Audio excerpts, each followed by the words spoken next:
Hello and welcome. My name is Ajaxpost and we're back here in Stellaris telling the story of the Ajax Mandate. Yep, my lovely new sort of vaguely reptilian species which is discovering not only the future of its empire in space but also discovering its origins from strange discoveries that its archaeologists are revealing within its own home system of origin. Now, you may remember we left the last episode pretty much on a cliffhanger. Our latest and newly elected Director General, the most esteemed Zelios, was confronted by a pending catastrophe. This red symbol here, which indicates hostiles. And that hostile is this. Can I bring it into focus? There it is. No, it's not a fleet of Titan ships. It's not an armada of battleships. It is, as far as we can tell, an entirely autonomously engaged. I'm not sure what I'm trying to say here. It's just an asteroid. It's flung through space by some unknown force, probably nature. And it's heading directly for my recently established colony, which I can't find, on Geronth Prime, and we have only an indeterminate amount of time to destroy the asteroid before it collides with our planet and wreaks havoc in our newly established outpost here in Geronth Prime. Now we have, at the very end of the last episode, we have deployed our fleet of mere corvettes. There are a few of them, there's 6 of them. They're equipped with lasers and missiles, and hopefully they will be able to penetrate the covering, the rock hard shell of that asteroid and destroy it. And I also have, let's get the game running on, told our starbase here to build another corvette as well. Oh, something's happening. And that corvette will come into... One or two people, when I started this series, a few people commented, my sort of fellow creators, my sort of circle of creator buddies, if you will, commented that Stellaris looked to them like it was awfully complicated and there were lots of things to do. And but my feeling was, in essence, it's not a complicated game in the sense of you have to understand lots of intricate mechanisms. I think I found Crusader Kings 2, for example, to be hellishly complicated, that you had to understand a great deal right at the outset.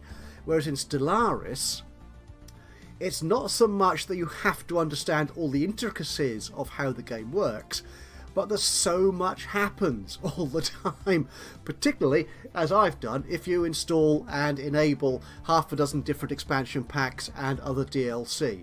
So there's things pinging off, notifications running everywhere, running riot, like this one. So there is politics on the home planet to contend with. So again, if you want to run this as a sort of empire building and you want to control the politics of this area of space, then you have to pay attention to the factions and so on. I'm not quite sure where they end up if it all gets out of control. We may discover that as we go through the game. But one thing that immediately can impact upon is who gets elected to be Director General. And as we've seen, when we went from Zoblagis, our first ever Director General, he had certain characteristics which made the building of star bases and the like a little bit cheaper, and something else that I uncovered on the way. And as he developed in the role, he learned new skills, so he had an eye for talent, so we'd get better recruits for our leadership roles in science and engineering and so on.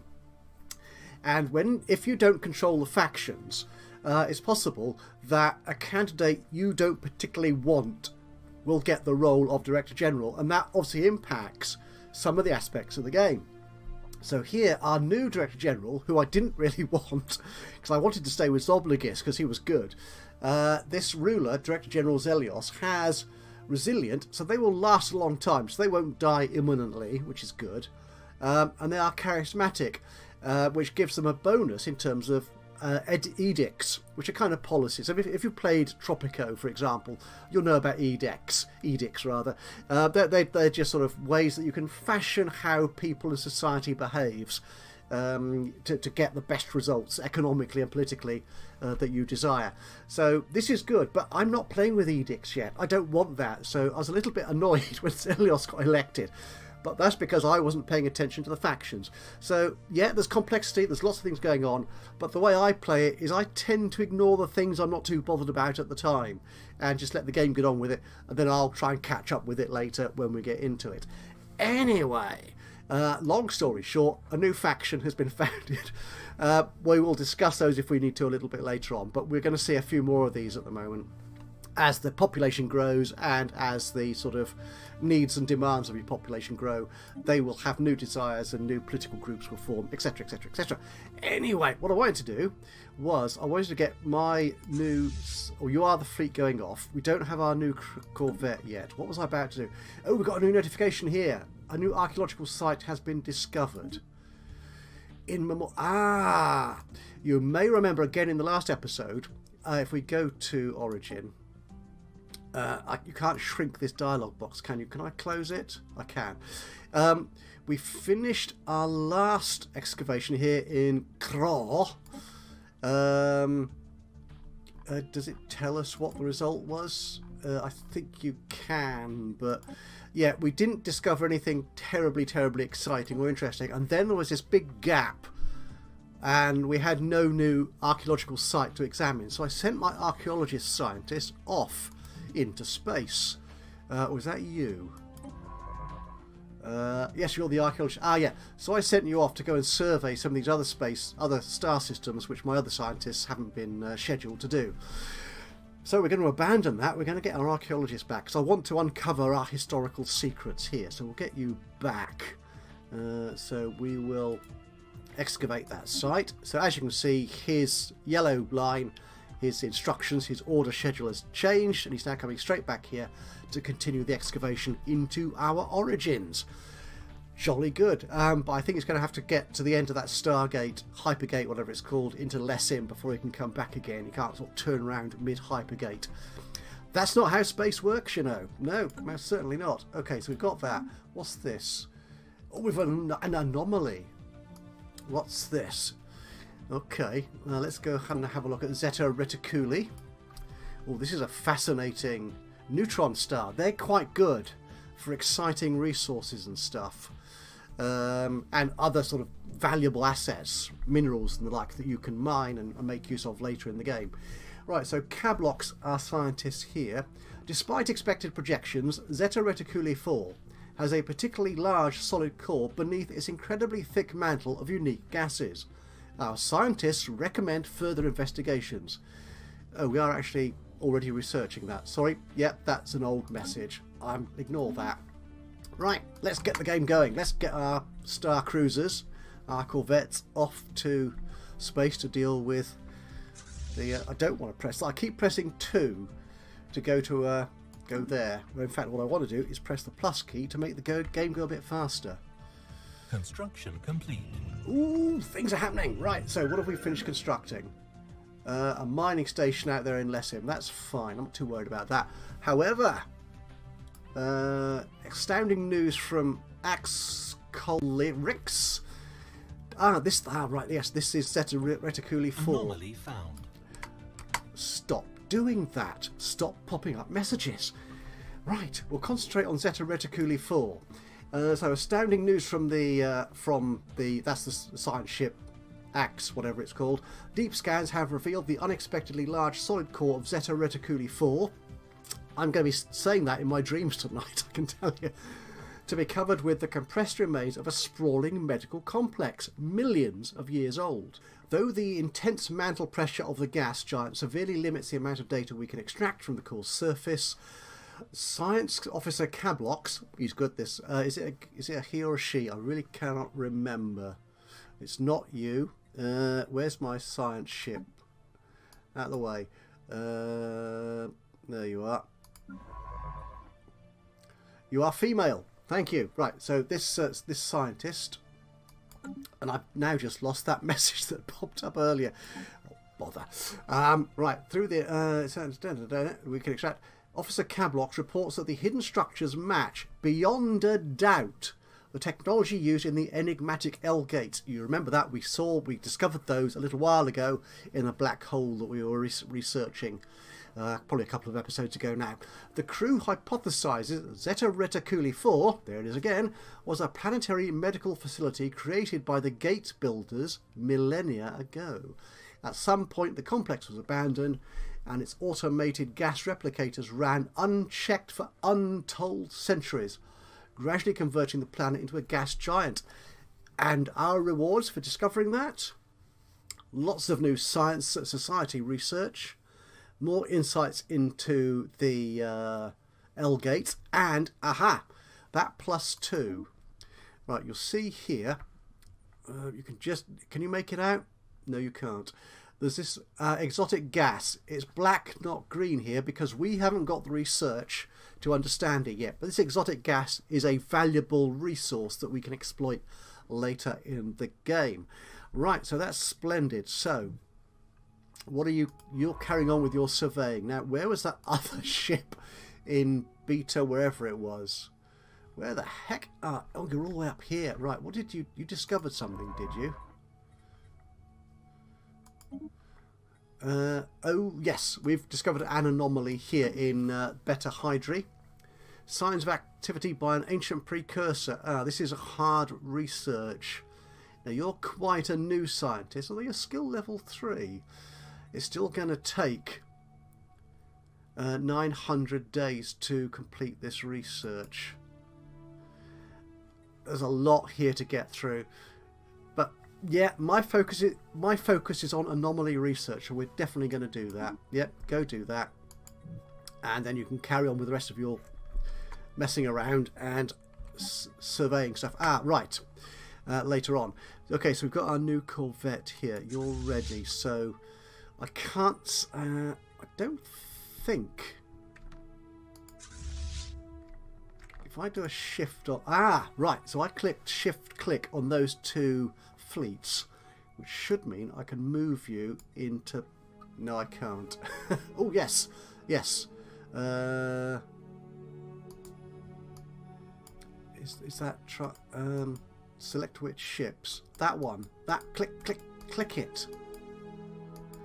Is it not wanting to do it? I want to say yes, so just do it. Maybe because they're not in the same star system, maybe that's what the problem is. Okay, so we'll get our new Corvette into Geronth as well, so we'll send them up there, and once they're in the same star system, we'll have them join forces. Right, so where are you? You're on your way to the asteroid. So what we'll do, we'll wait for you to get there.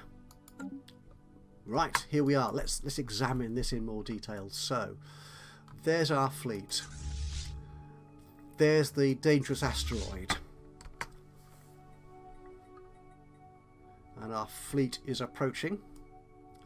Now, can we examine this battle in detail? If I press that, it's in full cinematic mode. So there, you can see our fleet is arriving. The accelerator ion gases. Engaged. Right, the missiles have been launched. Bang! And the red lasers. This is good stuff. Now, I think at the end of the last episode I said, oh my goodness, she's got a hull strength of 6,000, which is a lot. But the thing to remember here is that the asteroid has no offensive weapons, so it's not going to be firing back at my ships. So all we've got to do is what my guys here are doing, is just circle the darn thing and blast it to smithereens. Why is it stopped? Why has it stopped? Let's get out of there. Oh, it's a new faction. I don't care about that. Struth. Actually, let's pause it for a second. Where's our other Corvette? Where are you? Oh, you're there as well. Okay, excellent. So can I bring you... where is it? It's in here. There you are. Right. So where's the asteroid? So if I... Where's the other fleet? Oh, you're over there. No, can I? If I click you and then shift click my other fleet. Oh, you're engaged. Oh, well, I'll send it into battle that way. That will do, I suppose. So engage that enemy. Right. So let's get back to the fight at hand. Actually, how's it doing? Yeah, you can see here that we're down. We've nearly halved. We've over halved the hull strength of this asteroid. So I think we're on a winner here. Again, the game does look good. Oh, yeah, our new Corvette is firing missiles. It's joining the fray. This is excellent work. There you go. Of course, bigger ships, battleships and the like, with even more impressive weapons, make for a much more exciting battle scene. But this will do, I think. Very impressive. Oh, very impressive work. Okay, has something else happened that I need to take a... Oh, it's destroyed! Result! Right, so the asteroid that was approaching Geronth Prime on a collision course has been destroyed. With their doom averted, our jubilant citizens on the planet have taken to the streets in celebration. Actually, there are only about 3 people on the colony at the moment, but what the heck, thank you so much. A scan of the remaining fragments has also revealed that the asteroid consisted largely of valuable minerals. We have collected what we could. This is one of the things about it, of course, when you're in a battle, if you come out the victor, or you manage to destroy enough of the sort of hostile fleet, or whatever it is, you will gain some rewards in some scrap or some other. So it's always worth going into battle if you stand a chance of winning, at least. If you go in there and you have no chance, then don't, because that's just folly. So here we've gained 900 minerals. That's really good. Minerals are a valuable resource for us. So that is good. So combat 1. Yeah, that's the summary of the battle. I love that the sort of names it's automatically giving our fleets. Malevolent Star Hunters. Actually, I like that. No, we're going to keep to our vaguely speciesistic names of Zoatish Star Hunters. Right, so where are those fleets? There. Now if I drag around you, that's it. I can put you in there. Good, we've got 1 fleet now, and I'll just send you all off. No damage has been done, so I can send you back home to our home star system of origin. Well, that was exciting, wasn't it? So what's going on? Our scientist here is excavating that site. Oh, we've got 2 rolls already. And here you can see, yeah, you get a number of clues depending on how well System survey the sort of random roll system worked in terms of generating breakthroughs and not. So we're doing moderately well, but not a great deal. We need a breakthrough of, I think, 11 or 13 to actually get something definitive out of this particular event chain. Okay, so the system is... Oh, the Heavy Trip. Is that really what it's called? The Heavy Trips F... Do you know, what I've just... Oh, one thing you can't do... Actually, or can you? Can I do it here? No. So I think... Yeah, here I can change the name of that star system, but if I go into one I don't own, can I change? I can't change it there. That's annoying. So I've got to have a star system, a star base in there rather, before I can rename it. It's disappointing. Right, so you're a science ship. We could carry on searching it out here, but I'm quite keen to search out in this on this arm here, which is where our archaeologist was going earlier. Before we retrieved him, he was off out in that direction. So we will send you out on a survey mission. Survey, and click there,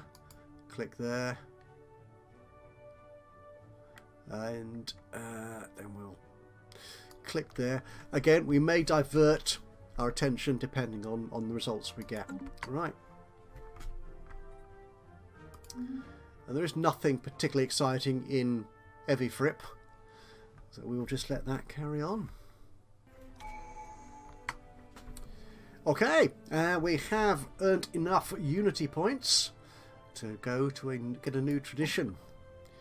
Oh, excellent! Right, yes, we are about to finish the discovery tree here, and if we collect this tradition, faith in scientists, faith in science. Science is almost akin to a religion. Their faith in it is absolute. There is no question in the universe so big that it cannot be answered by science. Yeah, you don't have faith in science. What you have is trust in the scientific method to actually generate evidence and results. Faith is irrelevant. Faith is something you have in something that doesn't exist, kind of thing. You believe something to be true despite any evidence to prove it, or indeed not prove it, but either way. Right, now once we've completed this, the next Ascension level, the next tradition level, will take us to the Ascension Perks, which are really big bonuses for our empire, for our species. So let's complete that, which is why it's often a good thing to continue through a tradition tree to complete it, rather than sort of hopping around here picking out sort of the bonuses for each one, which might be short-term beneficial, but longer term. Can I pick that now? The Ascension I Perks can! list shows the Ascension Perks that we can potentially unlock. Some Ascension Perks may have special requirements, like technologies, or having a certain number of already unlocked Ascension Perk slots. Right, so as Veer was saying, if you didn't quite hear him, is that we now have this list of bonuses available to us. Some of them will require knowledge of certain technologies or gathering certain amounts of existing traditions and Ascension Perks already to move on to them. So as you can see here, there are some we can't research because we don't have, for example, planet killer weapons. No, we don't. This is very true. We've got corvettes. That's all we've got. So these are the ones we can choose from. I won't show that again. Thank you, Veer. So, Interstellar Dominion, the stars beckon, and that will give us star-based influence cost of -20. Yeah, and the claim. I'm not quite sure what that. I'm never quite sure what some of this means. Technological ascendancy. So research speed is increased by 10%. Rare technologies now appear at 1.5 times the normal rate. The effect would change a 1% chance into a 1.5% chance. And again, as we've sort of mentioned before, rare technologies, rare minerals and the like are valuable assets in the game. One vision gives me better Unity bonuses. The amenities usage is reduced, so we don't need to put so much production into the creation of sort of consumer goods and the like. And governing ethics attraction plus 50%. Again, I think that it means that people will be more willing to do what we ask them to do, I think, when we get to that stage. Mastery of nature, clear blocker costs. So as we've seen in the previous episode, I think certain planets have certain districts or certain sectors where you can't build anything because there's certain conditions like sinkholes or gases or wild animals and the stuff, which we haven't seen, to be honest, yet. But believe me, they do exist. Wild animals, that is. So that becomes cheaper to clear them. Oh, and it increases... Oh, I can make a decision, Mastery of Nature, which increases the maximum number of districts a planet can support. Okay. So that's kind of like a planetary decision you make. A sort of, yes, don't think it's an ethic. We'll see. I don't know if we get there. If we get there, we'll see. Imperial prerogative, the administrative capacity. Now this impacts on the number of effective star bases we can have in our system. Where is that? Here. Empire sprawl. Yeah, again, that's a mechanic for saying if you make your empire bigger and bigger and bigger, it's more difficult to govern. It's a soft cap in that you can exceed the administrative cap here, which is 50, and you'll then start getting negative results. Research will take longer, all sorts of other things will happen which I can't remember. But you can produce certain technologies. You can do certain research, I think, certain edicts and the like, which will actually increase the administrative capacity. So you can have larger empires more easily. So that's what this will do, for example. It will increase our capacity by 20%. Not too concerned about that just yet. Edicts, no. Transcendent learning. Lead level caps, experience gain, shared destiny, integration. We don't have that yet because we're just a single species. I'm going to go, I think, with technological. Research speed is going to be handy. I think the quicker we can get up to speed, although Interstellar Dominion is quite interesting. Let's go technological ascendancy. We will definitely do that. Excellent. Right, okay. Let's crack on. Oh, our colony ship has been built. Excellent. I didn't see that there. So there is our colony ship, the Ajaxpost. And we have a habitable planet here in the Lessim system. It's not as big. 13 districts, I think, is what that says. 80% chance of habitation. Don't know. It's not quite as good. Where's Geronth here? Can I see Geronth? Or do I need to go into it? Oh, there it is. Actually, if I click on that, it says click to cycle. Click again. No, that didn't work, did it? So let's go into Geronth. Geronth Prime. Oh, it's not telling me there. But it was. Oh, that's 80%. That's 19 districts, you see. So yeah, our new habitable planet in Lessim is that bit smaller. But I think we'll go there anyway. I want to establish colonies, so we will establish... did I tell it to do that? I'm not sure I did. Oh, colonize. Which click is it? Ah, right, okay. Colonize that planet. There you go. Ooh, name of... Oh. Lessim 1. I'm running out of imagination. If you've got any ideas for good names for star systems or planets, please don't hesitate to get in touch. Just note something in the comments below. I will be so appreciative of that. Okay, so that's off. Our archaeologist is still digging. How's he doing there? Yeah, we're having very modest success so far on this event chain. Our scientist here. Oh, you're off to survey that far distant sector. You're still doing the research. You're only 37% complete on that so far. And did we have another science ship somewhere? Oh no, that was the 2. Oh, research complete. We have biodiversity studies, so the society research from researchers is now 20% better. So let's, what new research options do we have here for societal research? Population growth, starbase, off-world trading. Do we need that yet? I'm not sure. Food processing. Ah, right, now again, this is something we discovered for some reason. Yeah, I think it was one of our archaeological digs. One of the bonuses we got out of that was an insight into food processing. So we've got our legs up on that. So that's a good chunk of how much research is required for that. So let's go for that. That will only take 10 months. So we'll even finish that before the other 2 guys have done their research into brand new technology. Our construction ship, you're idle. Can we send you here? Is there anything we...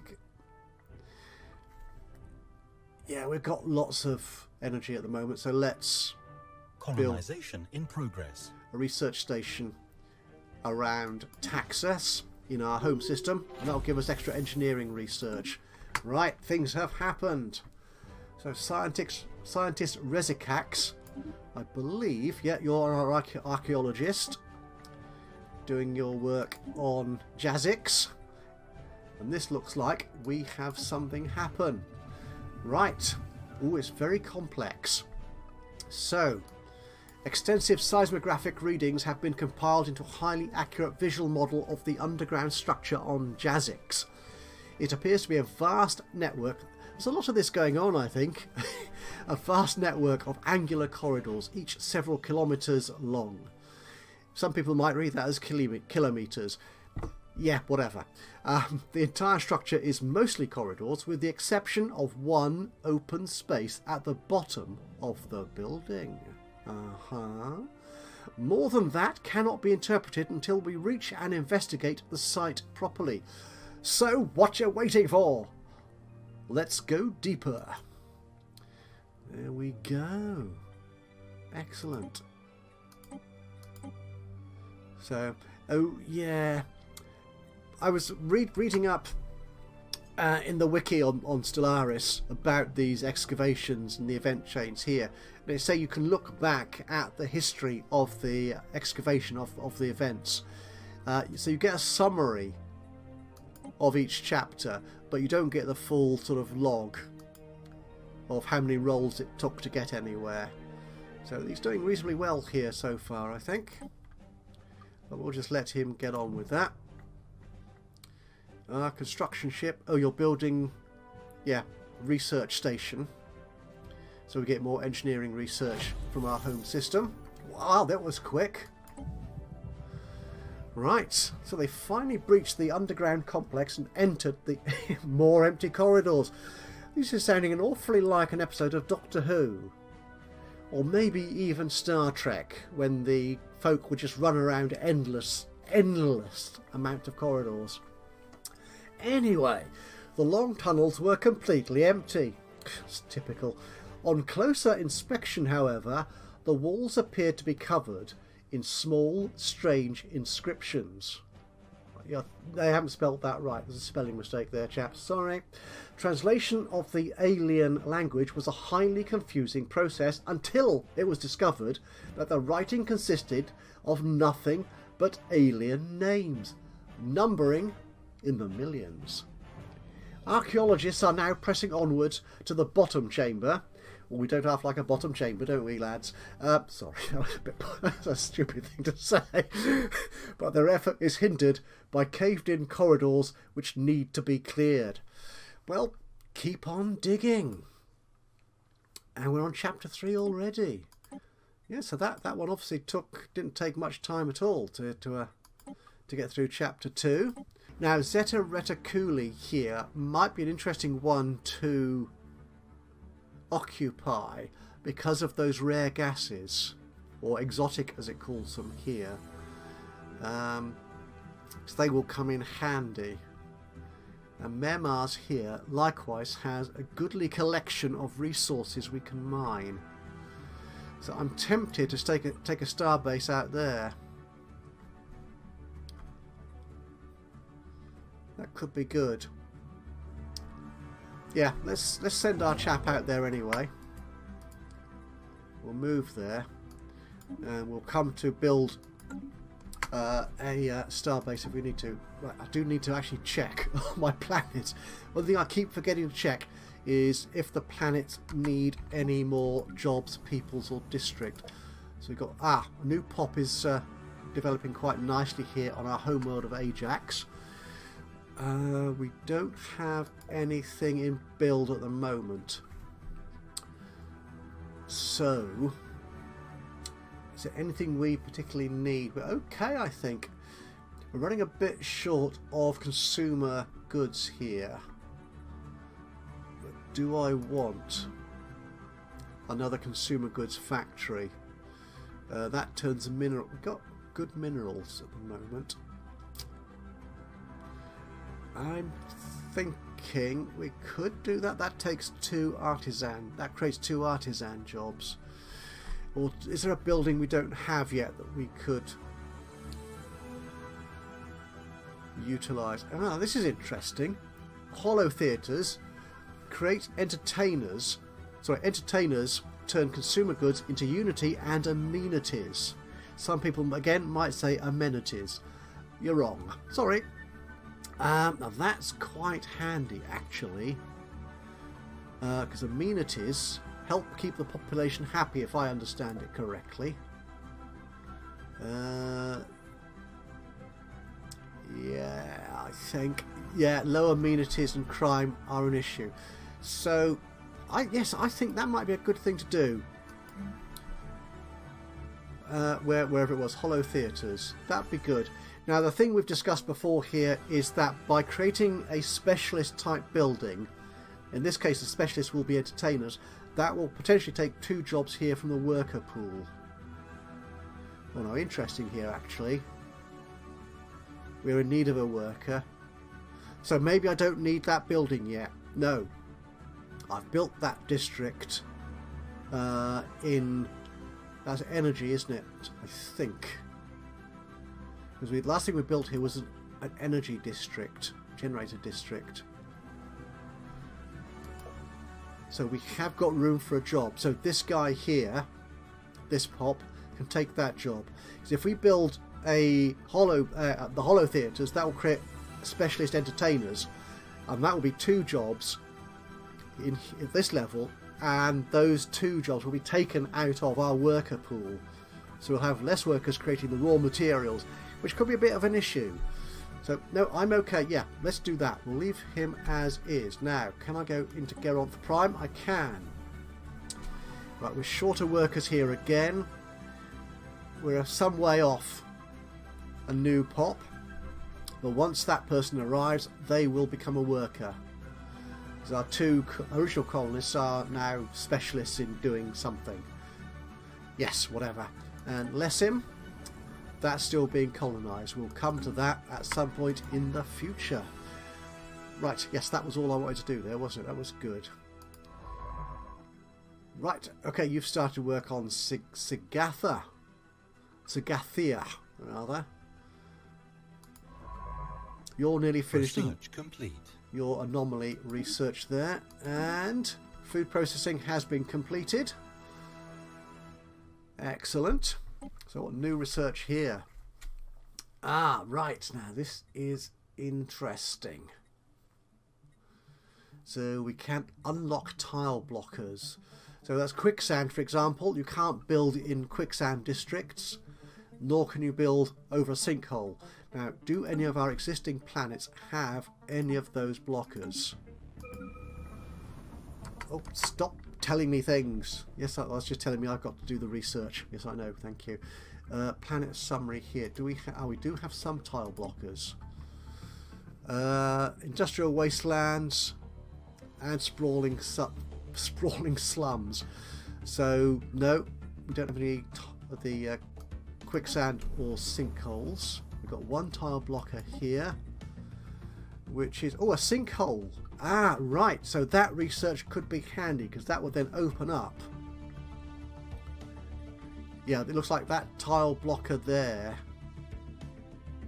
I think that's what that, if you can just make out that hashed, that red hash through that yellow square, I think indicates the tile blocker. I might be entirely wrong, but I'm going to assume that for the time being. So yes, if we do the tile blocker research for sinkholes, we will be able to clear that and build more things on our planet. So yeah, let's do that. That will take 61 months though. You see, there's lots of things going on, but it all kind of makes sense. But what I'm going to do, I think here, we're reaching a good length for this video. I'm going to end this here. However, I'll pause it here because something else is bound to pop up and ask me to do something urgent. One thing I was always concerned, I think I might have said this when I started this series, is whether Stellaris, this kind of grand strategy game, really fits in with what has become the focus of my channel here on YouTube, in terms of which it mostly, well, it evolved from The Sims, which I love playing and I still love to play. It's evolved in kind of a tycoon builder kind of game, which was a much, as it were, a slightly smaller scale focus on this kind of grand strategy game. I think, as I said at one point, I had tried to see if I could do a Civilization Let's Play game playthrough. I wasn't happy at all with that. So I'm thinking is whether this works in terms of my gameplay style, and I have a suspicion it may not fit in terribly well, because I've noticed the views and the sort of the feedback to this Let's Play series hasn't been quite as good as for some of the other series. So what I'm thinking is we may call this series to a stop. We may halt it at this episode or sometime very soon in this next month. What I'd like to do is get some feedback from you who've watched this video through to this point, presumably, and just your ideas on whether you're getting any value from my playing the game as in the way that I'm playing it here, and if I should continue to have it as part of my regular schedule, or whether you think, well, actually, no, I've seen Stellaris, it's been around for a few years now, I've seen it, thanks for doing this, but yeah, I'm getting nothing particularly from it, so I don't mind if you call a halt to it.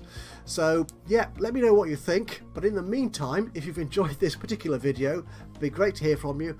A bit of a thumbs up, a like would be most welcome, but even better, as I said, any thoughts you've got about how I'm playing it, how to progress with the game, anything at all, names for planets and star systems would be much appreciated as well. Just drop something in the notes, but in the comments box below. It'd be great to hear from you. And of course, if you've not already subscribed to the channel, you can do that now, and that way you'll know when I upload another one of these or any of my other Let's Play series. But from me, Ajaxpost, here in Stellaris Federations. Until the next time, bye bye for now.